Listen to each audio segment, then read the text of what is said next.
lynched him from the first span. So this poetic mob was going to lynch him from the second span. They put a rope around his neck and threw the rope over the span. They were going to hoist him up. And they said, Ed, you're about to meet your Maker, so you might as well confess your sins and cleanse your soul. Whereupon he said his last words to the mob, which are printed on his tombstone. And they were, God bless you all, I am an innocent man. Whereupon they hoisted him up by the neck. Got him up there and the rope broke. He come flying down to the ground. And then 50 of them shot him. 50 people shot him. They started to disperse. And a policeman from Chattanooga, not Hamilton County, but Chattanooga, came up. And he cut one of his fingers off as a souvenir of the black man. Anyway, they had a funeral for the black man, and there was talk of being a riot in Chattanooga and so forth. But the next day after the lynching, the Supreme Court of the United States met at the home of the Chief Justice, and they were mad as hell because of what happened down here. So they called upon the President of the United States, who was then Theodore Roosevelt, and asked him to send the Secret Service down here to Chattanooga to find out what happened and what should be done. And he did. And there were 2 Secret Service agents that came down here. And based on their report, the Supreme Court of the United States charged the sheriff, 10 of his deputies, and about 10 members of the mob with contempt of court for violating the court's order to stay his execution. The highest you could get, however, notice they didn't charge him with murder because there was no such thing as federal murder, you know.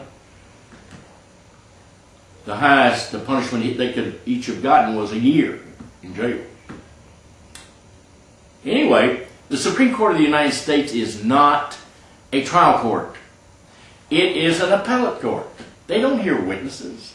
So how do you try them in front of the Supreme Court? Well, the Supreme Court appointed one of its clerks to act as what we call a master, to come down here and take the proof, to sit as the judge and rule on the evidence and so forth, and the transcripts would then be sent to the Supreme Court.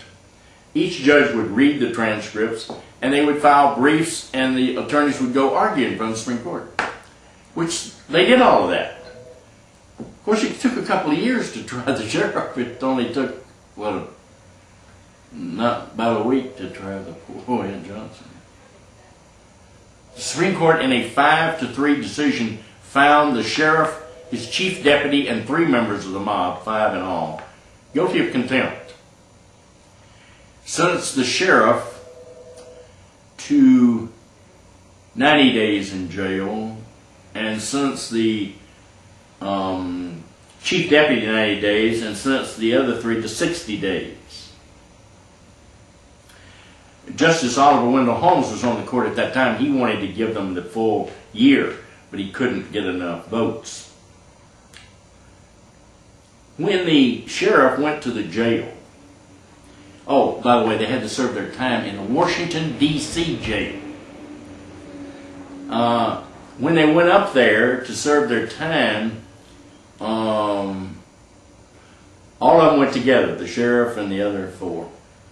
They were walking up to the prison, and the warden was coming out to meet them, and the warden said, the sheriff said, "Relax, boys, everything's going to be all right." Why? Because he saw on the sheriff's hand a ring that symbolized that he was an officer from the North in the Civil War. Well, the sheriff was an officer in the Civil War for the South. And during that time, there was a attempted reconciliation, you see, of North and South soldiers and so forth. And the sheriff was right. They put them in an area where they usually kept women. Oh, yes. They served their time in jail, minus good time. And the sheriff and the chief deputy were on their way back to Chattanooga by train. And they were met in Chattanooga at Union Station by 10,000 cheering white people who treated them as great heroes.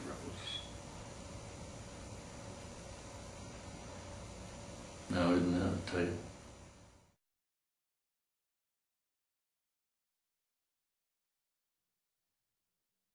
Mr. Mapp, during the initial stages of this desegregation process, were you or any of your family members intimidated at all by maybe some of the other children in the school, by some of the teachers, or just anybody at all in the communities? Well, my kids took it in stride. I guess my wife took the brunt of it over the telephone. You know, we were fortunate in that many people, many of whom we did not know, would come and stand guard around our house at night. You know, this is a strange paradox where my church members primarily were not concerned. These strangers came in. They'd get off the 11 o'clock shift and stay to daybreak. Some of them get off the 3 o'clock shift and come after dark, stay till 11. So this is something I feel very good about, the way they looked out for us. Certainly I had sugar poured in my cars. I had many threats. So many times I felt like having my number not listed, but we retained our listed number and took everything that they threw at us. Okay, we also understand or remember that your home was bombed back in 1970, is that correct? That's correct. I don't guess this would be a direct result of your involvement with the desegregation process, since it started some 10 years before that, but I guess also your involvement, in addition to that, I guess your involvement with the NAACP and various other kinds of situations. What was the extent of damage that was done to your home, and did the officials ever find out who actually did it? Well, they weren't, I don't think, anxious to find out who did it. A great deal of damage was done, a great deal of damage. Now, this was a result of the integration activities. We had blocked an apartment building that was to be built near Joseph B. Smith because we wanted to not increase segregation in housing. And it was the blocking of this housing project that got my house bombed, I'm fairly certain, because this was at a point when the NAACP was vigorously opposing this particular project that they bombed our house. Okay. So it was never determined whether or not it was members of the Ku Klux Klan or just somebody who just wanted to intimidate you. This was never really officially brought out, I don't guess, was it? Well, no, but we find at the same time, out of some of the unions, there were a lot of bombings. I think Amos and Andy Buick, and there was a whole lot of bombings going on all around this area at that time. So it's hard to pinpoint the Klan, and particularly since we stopped the construction project. It could have just as easily been some of the unions. Was this the only property damage that you had during this particular time? Yes, it was.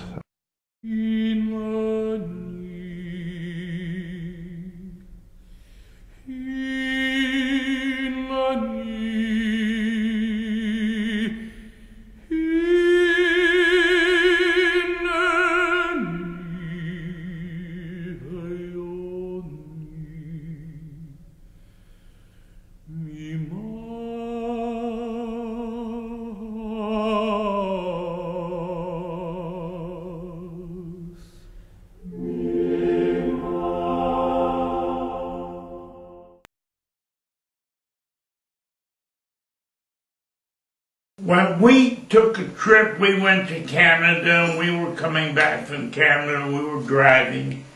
We were in Cincinnati Friday night, and walked by the shul there. And one of the boys came and told Betty that we said we were from Chattanooga, and they said, your shul was bombed. We said, when and where? And they told us the whole story.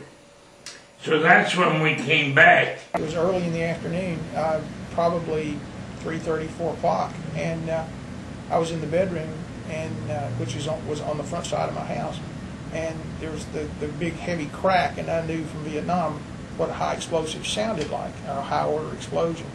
And after getting knocked off the ground, realizing that it wasn't my house that had been hit, I went outside and I could see the smoke from the explosion, the dust and the explosive smoke hanging about 15 feet above the ground. And I walked up to the end of the street, which was Meadowbrook Lane, and looked back up Pisgah.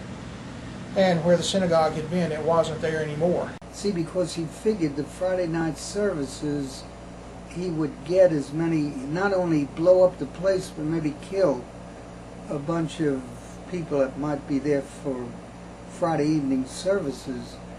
But as it happened, it was bad calculation, because it wasn't his bad calculation, but what had actually happened was that they did not have the 10 men to create a minyan, so consequently they got through the services early, and because of that nobody was killed or hurt. So the place blew up, but then, like I say, it was just simply the building itself. I wasn't even here. Well, that's well, there was no minyan. So if I was here, they would have had 10 people, we would have had services. But that's the way thought we were very lucky. We found out later that a guy named John Paul Franklin had wired the synagogue with explosives, and then used as his detonator an electrical cord which he ran from the explosives across a parking lot to an outdoor outlet at a motel. And to set it off, he simply plugged the cord in, and it blew the synagogue in. The explosion was well done, the way the explosives were set and everything else, because it cracked windows all around, but it didn't actually do any damage to anything except the synagogue. He literally brought it in. The incredible thing was that here were these 2 Torahs, and it must have been the hand of God or some higher power that incredibly saved those 2 Torahs. I say it was simply a mystery, and who knows what, that here was the whole place torn apart, and yet 2 Torahs are saved.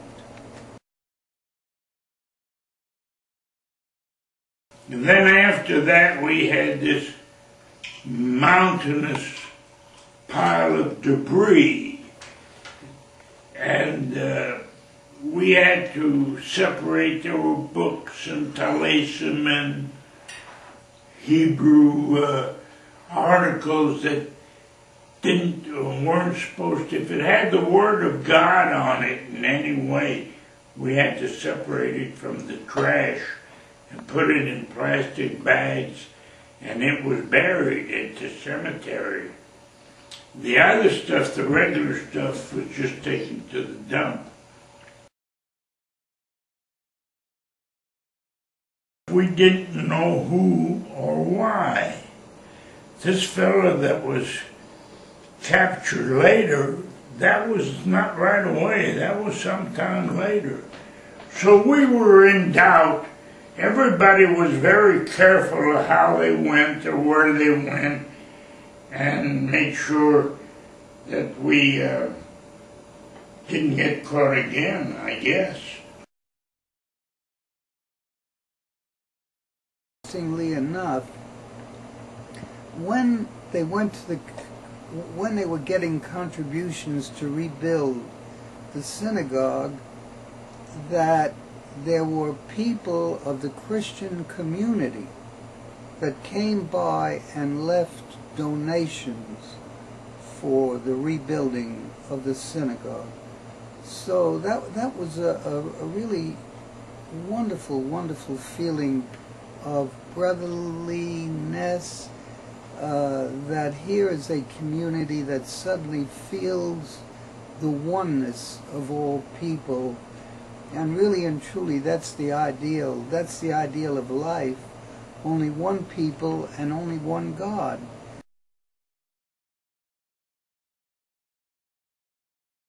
It's like Hitler. If somebody takes over and they start talking about that Jew, suddenly you begin to realize that there is something underneath that drives people out to speak out against that Jew. Certainly in 1938 it was impossible to predict the Holocaust because the pogroms that had been common particularly in Russia were never on a scale that would have resembled Holocaust. They usually were local events perpetrated with the connivance of the police, where perhaps a few dozen Jews would have been killed, or maybe not even killed, but certainly harassed and beaten up and so on. I lived in a big town, so I don't think that anti-Semitism would have been quite as overt. The town I lived in before the war was called Vilna. Today it's Vilnius, and it's today not in Poland even, it's the capital of Lithuania. So incidentally, I went back there a few years ago, and amazingly everything was still there. Except people, of course. They were long gone. I think we Jews had our own schools, had our own education. I don't think we interacted too much with non-Jews on the social or cultural level. But Holocaust-type activities, nobody would have dreamt of it being possible, not only in Poland, but even more so in Germany, where, of course, the impetus for it started. Hitler's excesses, Kristallnacht, and all these were already becoming known, but it's certainly not even Hitler probably yet conceived the total extermination of the Jews that he practiced later on. War started in 1939. It was, I think for Poland, it was September 1st, 1939, when the Germans invaded Poland. I lived in eastern Poland, and when the war came in 1939, Poland was basically attacked by Germany, but agreement had been reached with Russia or Soviet Union, that the Soviet Union will occupy eastern part of Poland, and the Germans will annex the western part of Poland. We lived in what was eastern part of Poland, so till I think 1941 we were under Russian rule, and the parts of Poland were divided. Some of it went to Lithuania, my town, some of it went to Belarus, some of it went to the Ukraine. So basically the eastern part of Poland stopped being Poland, and it hasn't come back until now, by the way. The life under the Russians, the 2 years under them, was no picnic for the Jews either, because the Jews were associated in the mind of the Soviets with capitalism, with Zionism, with money, business, and so on. And the communists didn't like anybody. Not even Polish communists did not escape their retribution. In fact, my grandfather, who was a mayor of a little town in Poland, was arrested and died in prison